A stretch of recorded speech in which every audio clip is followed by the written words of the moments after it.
Doctor Mohan Yadav ने इस पर क्या कुछ कहा है, आइए पहले वो सुनते हैं। देखिए, माननीय प्रधानमंत्री जी शुरू से कहते आए हैं कि इस देश में एक साथ चुनाव होना चाहिए और एक साथ चुनाव होने से विकास के बहुत सारे अवसर मिलते हैं। अलग अलग राज्यों में अलग अलग प्रकार के चुनाव जब पूरे साल चलते हैं तो विकास बाधित होता है और ये हमारी भारतीय जनता पार्टी की भी अवधारणा शुरू से ही है। मैं माननीय प्रधानमंत्री जी की इस भावना का सम्मान भी करता हूँ। पिछले समय उन्होंने कमेटी बनाई थी, उसने सुझाव दिए हैं और वो निश्चित रूप से आने वाले समय में एक देश एक चुनाव इस भावना के हिसाब से बहुत अच्छी पॉलिसी है। और इसी पर खास चर्चा के लिए हमारे साथ खास मेहमान भी जुड़ गए हैं। फिरोज सिद्दीकी हैं, कांग्रेस प्रवक्ता हैं। फिरोज जी, बहुत स्वागत है आपका। पंकज चतुर्वेदी हैं, बीजेपी प्रवक्ता हैं। पंकज जी, आपका भी बहुत बहुत स्वागत है। सबसे पहले पंकज जी, क्विक रिएक्शन। एक देश एक चुनाव पर समिति बनाई गई थी, रिपोर्ट तैयार हो गई है, अब सिफारिश के लिए राष्ट्रपति को भी सौंप दी गई है।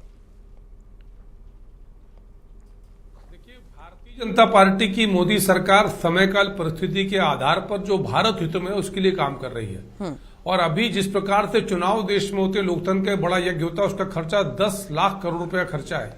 और यदि ये एक देश